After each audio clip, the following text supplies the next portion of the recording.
नमस्कार, times of Swaraj में आप सबों का स्वागत है और मैं हूं संतोष सिंह। और आज हम टाइम्स ऑफ स्वराज में बात गर्दनी बाग के उस आंदोलन की करने जा रहे हैं जिस आंदोलन की आगाज आज भागलपुर में प्रधानमंत्री मोदी के सभा में भी देखने को मिला। भले एक ही लड़का खड़ा था, लेकिन एक लड़का अपने तरीके से प्रतिवाद दायर किया कि भाई देखिए आप री एग्जाम लीजिए। उसी तरह से कुंभ में भी पहुंच के गंगा स्नान करते के साथ साथ छात्रों ने वहाँ भी प्रतिवाद जाहिर किया कि भाई गंगा मैया नीतीश कुमार को सद्बुद्धि दीजिए, मेरा री एग्जाम हो। भाई इंटेलेक्चुअल लोग हैं, पढ़ने लिखने वाला बच्चा है, विरोध करने का तरीका कुछ तो कुछ अलग होगा ही ना। या उसी विरोध करने का तरीका कहीं है ना कि पटना पुलिस को आदत छूट गया लाठीचार्ज करने का। आज गए थे गर्दनी बाग, अरे बहुत बदला बदला सा दिख रहा था। काफ़ी संख्या में छात्र मौजूद थे। उनकी मौजूदगी देखकर मैं हैरान रह गया कि अभी भी डटे हुए हैं। हालांकि इस दौरान बहुत सारी औपचारिक अनौपचारिक बातचीत भी हुई, तो पता चला कि खान हमरा पर बड़ा गुस्सा आया हुआ है और कह रहा है कि भाई दिन भर में जितना 8-10 को वीडियो बनाते हैं उतना तो एक मेरा रील्स में व्यू जाता है, और जब चाहेंगे तब चैनल बंद करा देंगे, स्ट्राइक मरवा देंगे। बच्चा सब सुनाया हमको तो बड़ा हंसी आया। हम कह अच्छा है, तो मेरे बात को खान भी नोटिस लेता है। गया था कि एगो वकील कर दीजिए सर, जो खर्चा लगेगा आप बहन कीजिए। तो कहता हम समझ गए, कौन भेजा है इसे, पढ़ा के भेजा है तुमको। तुम खान ऐसा नहीं है, पढ़ा के हम किसी को नहीं भेजते हैं। और तुरंत अभी भी कहते हैं तू खाली आने जाने का किराया और होटल का खर्चा उठा लो ना। जिस वकील को कहोगे सुप्रीम कोर्ट का वादा रहा, वो वकील साहब चलाएंगे। बस इतना एश्योरेंस दे दो ना, और उसके फिर कभी तुम्हारे बारे में खबर नहीं चलाएंगे। इसको दिया खान का जितना समर्थक IT से सुन ले, PIL फाइल करने वाला बात तो झूठे निकल गया। और 2 दिन से कह रहे हैं कि वकील कर दे भाई, कुछ खर्चा पानी बच्चा सबका बच जाएगा। तो अब तो कहे कि भाई अब 10 लाख 20 लाख 25 लाख खर्च करने की जरूरत नहीं है। आजकल में अगर एश्योरेंस मिल जाता है तो हम लोग भी अपने मित्र मंडली से बात करेंगे कि भाई बढ़िया वकील को कहिए 1 घंटे के लिए आ जाने के लिए। चार्टर प्लेन से अगर आना पड़ेगा तो कुछ ज़रा 4-5 लाख रुपया शायद लेता है चार्टर प्लेन वाला। उतना कर दीजिएगा तो आके बहस करके चल जाएगा। तो उतना खान कर दो तो हम तोरा जिंदाबाद का नारा लगा देंगे। तोरा आप गुलदस्ता लेके पहुंच जाएगा तोरा दफ्तर में, नहीं तो तोरा तो पटना से खदेड़ेंगे। शुरुआत मान ले बाबू, तू चैनल हमारा बंद करा दे बंद, और क्या बंद करा दे। तोरा मन यही है कि हम भी जैसे तोरा क्या कहते हैं कोचिंग संस्थान में और बाकी जितना प्रोफेसर सब बेचारा बुद्धिजीवी सब बढ़िया बड़ा प्रोफेसर को लाइन में खड़ा किए रहते हो, एगो पत्रकार को भी चाहते हो लाइन में खड़ा रहता। आ जाएंगे तेरे यहाँ, दे देना गेटकी का नौकरी करेंगे तुम्हारे यहाँ। वैसे अच्छी बात है कि हमारा व्यूअरशिप भले ही तुम्हारे रील्स के बराबर भी नहीं हो, लेकिन प्रभाव कितना पड़ता है ये मुझे महसूस हो गया कि क्लास में तू मेरा नाम लिया है जियो रे बल्ला। अच्छी बात है। इसलिए हम अपने चैनल पर हमको बड़ा गर्व होता है कि हमको मालूम है कि मेरा एक व्यूअर जो है ना 10,000 के बराबर होता है। चोट बहुत गहरा देता है। इसलिए खान तुमको समझ में आ गया कि तुम्हारे रील्स के बराबर भी मेरा व्यूअरशिप नहीं है, फिर भी तुम तक खबर हमारी पहुंच जा रही है। गर्दनी बाग के लड़कों को मदद करिए, गर्दनी बाग के लड़कों को वकील मुहैया कराइए हाई कोर्ट में। और एक और बात, आज रिमांशु सर जो है आज 2-3 मुद्दा उठाए हैं। लगभग तोरों पर मुकदमा दर्ज है, ये है, बाकी लोगों पर भी मुकदमा दर्ज है। तो छात्र पर मुकदमा दर्ज करने का कोई मतलब है? कोई अपराधी है, क्रिमिनल है, और सरकार केस मुकदमा वापस ले सकती है। तो एक दिन गर्दनी बाग आ जा, और ये मांग सरकार से है ही, सरकार से मांग जाए, ये इस मांग में हो जाएगा काम। हमको लगता है कि सरकार नीतीश बाबू मान लेंगे। बाकी चीज़ माने चाहे नहीं, इस बात को भाई छात्र पर से मुकदमा वापस ले लीजिए। कोई क्रिमिनल थोड़ी है, कोई अपराधी थोड़ी है, कोई रंगदार थोड़े है। भाई छात्र है, ठीक है, अपना मन मिजाज में आया, विरोध प्रदर्शन में BPSC पर चला गया। तोड़ फोड़ तो कहीं नहीं किया है, न लूटपाट किया है। पहले जैसे उदारता के साथ तो कोई आंदोलन नहीं हुआ है।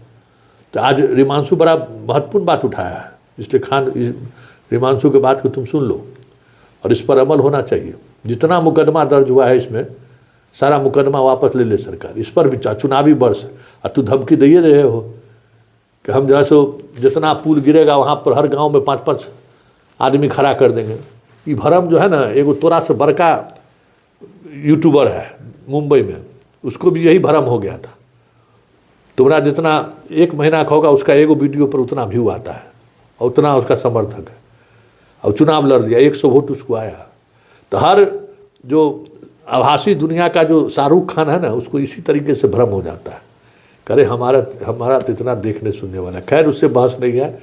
हिमांशु बड़े सवाल खड़े किए हैं, उम्मीद करते हैं कि इस आंदोलन में तुम सहभागी बनो। बाकी PIL वगैरह तो सब झूठे फूट से बोल दिए। वकील वाला बात हम बोलिए दे कि चार्टर प्लेन एगो करा दो, जो वकील कहोगे हम उस वकील को ठीक करा देंगे आपको, चाहे जैसे भी हो। तो जरा सुन लो हिमांशु क्या कहे हैं, उस पर अमल करना चाहिए तुमको भी। अब देखिए जो स्थिति है वर्तमान समय में, ऐसे में गर्दनी बाग पर बने रहने का मतलब क्या है? देखिए, जब 18 को हम लोगों ने शुरू किया था अपना सत्याग्रह, तो हमारा एक ही उद्देश्य था, री एग्ज़ाम, कि जब तक री एग्ज़ाम की मांग हमारी पूरी नहीं हो जाएगी तब तक हम लोग इस स्थान को छोड़ेंगे, ताकि ये मैसेज सब तक जाता रहेगा कि हम लोग जेन्युइन कारणों से यहाँ बैठे हुए हैं। अब हम लोग से लोग प्रश्न उठाते हैं कि अगर ये बात कोर्ट में चली गई तो आपको यहाँ से हट जाना चाहिए। साहब, हमारे बैठने से कोर्ट में क्या दिक्कत हो रही? हम तो यहाँ से बाहर कहीं जा नहीं रहे हैं, और हमने ऐसा तो कहा नहीं था कि जब ये बात कोर्ट में चली जाएगी तो हम यहाँ से हट जाएंगे। हम तो अपनी मांग की बात कर रहे हैं ना। और जब तक कोर्ट में डिसीजन नहीं होता है, जो हम लोग की 4-5 मांगे हैं, उसमें मांग तो एक री एग्ज़ाम है ही है। दूसरा, उन्होंने कहा था कि इसकी उचित जाँच होनी चाहिए। तीसरा, हम लोगों ने ये भी कहा था कि जब ये चीज़ें आगे बढ़ेंगी तो प्रॉपर SOP जो बना हुआ है उस SOP से एग्ज़ाम होना चाहिए। लेकिन 18 से लेके और आज की डेट में एक बहुत बड़ी समस्या ये आई कि लगभग 500 बच्चों पे FIR या कुछ न कुछ हुआ है। इसके दोषी हम लोग को ही दिया जा रहा है, उन बच्चों के भविष्य को दोषी ठहराया जाएगा। तो इस समस्या का समाधान तो हम कोर्ट में जाके बाद में करेंगे। सरकार तो भी कर सकती है कि सार्वजनिक रूप से जो है, जब आतंकवादियों को लोग माफ़ कर देते हैं अपने जो है पार्टी के हित में, तो इन छात्रों को क्या सार्वजनिक माफ़ी नहीं मिलनी चाहिए? इसको वापस लेना चाहिए। प्लस जिन बच्चों का फॉर्म छूट गया था भरने के लिए, वो भी समस्या बनी हुई है। जब एग्जामिनेशन का टाइम बढ़ रहा है तो उनको शामिल कर लिया जाए। और last but not the least, कि वो लड़के जिनको डिबार किया गया है कि पेपर लेके भाग गए जिसमें उनकी कोई गलती नहीं थी, तो उस समस्या का भी समाधान कर दे, ताकि ये जो 17वीं का जो समस्या पहले दिन से आया है उसको पूरी तरह से समाप्त करके एक नए सिरे से नए एग्ज़ाम के रूप में, फॉर्म तो भरा ही आ चुका है, उनको भी मौका मिल जाए, ताकि किसी के मन में किसी प्रकार का दुख या किसी प्रकार का जो है नकारात्मक भावना न रह जाए, हर व्यक्ति खुश हो। इसलिए हम लोग यहाँ बैठे हुए हैं। कई PIL दायर होने की बात सामने आई है, कई रिट भी दायर है। वस्तुतः स्थिति क्या है? 4 को सुनवाई में, उससे पहले PIL की सुनवाई भी है।